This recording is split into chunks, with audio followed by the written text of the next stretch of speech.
नमस्कार मैत्रिणींनी, स्वागत आहे तुमचं माझ्या चॅनलवरती। तर मी आज तुम्हाला बनवून दाखवणार आहे गव्हाची कुरडई।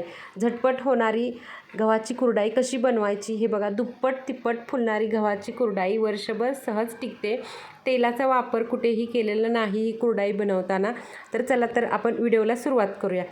सगळ्यात महत्त्वाची प्रोसेस आपली काय असते, चीक काढणं आणि योग्य असा चीक हटवणं आणि शिजवणं। तर हेच मी तुम्हाला व्हिडिओमध्ये पूर्ण दाखवणार आहे, योग्य आणि अचूक प्रमाण। तर व्हिडिओ स्किप न करता व्हिडिओ पूर्ण पहा। हे बघा, माझ्या कुरडया खूप छान आणि खूप मस्त असे झालेले आहेत। तर ह्याच्यासाठी माझ्याकडे 2 किलो खपली गहू होते आणि 1 किलो लोकवण गहू घेतलेले आहे। तर गहू आपण हा चांगला स्वच्छ धुवून घेतला आहे। मी 2-3 पाण्याने गहू धुवून घेतलेला आहे आणि गहू बुडेल एवढं गव्हामध्ये पाणी टाकून घेतले।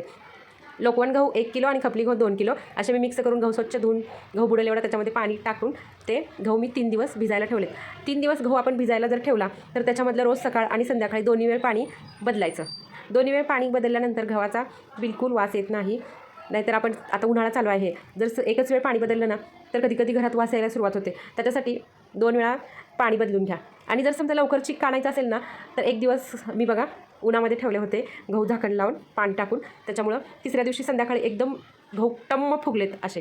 तर हे सगळं पाणी काढून घेते मी। आणि चीक कसा काढायचा आणि कसा झटपट चीक काढायचा, बिलकुल त्रास होत नाही। बारीक चाळणी नाही घ्यायची, चाळणी घेतलेली सगळ्यात थोडंसं गव्हातलं सगळं तेल लावून मैत्रिणींनी बिलकुल टेन्शन घेऊ नका। तुम्हाला झाड कसं छान एकदम थोडंसं तेल लावून कसा काढायचा डब्यामध्ये आणि जे मी गव्हातलं पाणी काढून घेतले ते टाकले आणि खाली एक डब्बा ठेवलेला आहे। हे मिक्सर करून आपण एका पातेल्यात काढून ठेवायचं आणि हे असं चाळणीने पूर्ण ते गाळून घ्यायचं। आणि गाळून घेतल्यानंतर बघा हे एवढं असं चीक खाली निघालं आहे। तर हे असंच ठेवायचं आणि त्याच्यानंतर जे चोथा निघतो ते एका पाण्यात टाकायचा आणि हे पाणी पण हे वरचं जे आहे ते पिळून एका साईडला ठेवून द्यायचं। आणि ते पण असं एका डब्याला दुसऱ्या किंवा पातेल्याला कपडा बांधायचं पातळ। आणि जे आपण गाळून घेतलं होतं ते परत मी बघा ते कपडा खाली लावला आहे आणि वरून हे चाळण धरल्या आणि एकदम पूर्ण ते गाळून घ्यायचं। म्हणजे त्याच्यात थोडेसे जरी कण गेले असले तरी ते बिलकुल त्याच्यामध्ये राहत नाही काहीसुद्धा। एकदम व्यवस्थित आणि खूप छान गाळलं जातं। जे काही राहिलं असेल एखादा कण गव्हाचा तो सगळा ह्याच्यातून निघून जातो। आणि ह्या चाळणीला खूप मोठे होल आहेत त्याच्यामुळे लवकर होते, आपलं जास्त वेळ नाही लागत। बारीक जर चाळणी घेतली तर खूप वेळ लागतो आणि खूप किचकट वाटते मग हे काम आपल्याला। हे बघा, आणि ओढणीचं पण चिकटपणा लगेच निघून जातो। आता हा जो चोथा निघाला आहे तो सगळा चीक निघालेला आहे, ह्याच्यामध्ये बिलकुल काहीसुद्धा राहिलं नाही बघा, दिसते का तुम्हाला। आणि ह्या चोथ्याचं हे जे असतं काढलेलं ह्याच्या पापड्या पण बनवतात मीठ टाकून शिजवून, त्या पण खूप छान लागतात। आता हे बघा माझं सगळा चीक गाळून झालेला आहे पूर्ण। मी हे बघा पूर्ण असं ह्या कपड्याला पण सगळा मी पूर्ण चीक गाळून घेतलेला आहे। ही प्रोसेस मला 15 ते 20 मिनटं मला लागले ह्याला। पटकन मिक्सर करून घेतलं मी एका भांड्यामध्ये आणि नंतर चाळणीने चाळलं आणि हे कपड्यांनंतर पूर्ण मी चीक गाळून घेतलं। हे बघा ह्याच्यामध्ये बिलकुल काही एकही कण गेलेलं नाही। आता हा रात्रभर असंच आपण झाकण लावून ठेवून द्यायचं आणि पूर्ण खाली थर राहतो चिकाचा आणि वरती जे एक्स्ट्राचं पाणी असतं ते पाणी वरती येतं पूर्ण। हे पाणी एक्स्ट्राचं आपण काढून टाकायचं। हे बघा मी हे पूर्ण सगळं एक्स्ट्राचं पाणी आहे ते काढून टाकणार आहे।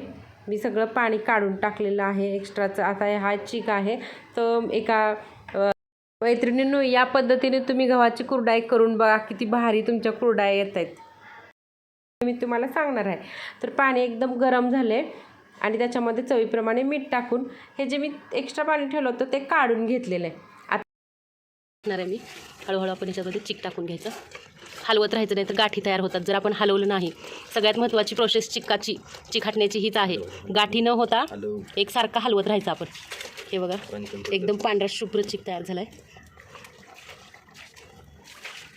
थोडं ठेवायचं आहे परातीत वाळवून तो चीक आपल्याला टाका थोडं, बस गाठी तयार होत नाहीत। हे बघा पाण्याचं प्रमाण एकदम परफेक्ट झालं आहे। जेवढं आपलं चीक आहे तेवढंच पाणी घेतलं मी आणि चवीप्रमाणे मीठ टाकून चांगलं एकसारखं हलवायचं, एकही गाठ तयार नाही झाली पाहिजे। चुलीवरती मी केल्यामुळे चुलीवरती एकसारखं जाळं लागतं। बाहेर आपलं चीक हे बघा तयार झालेलं आहे।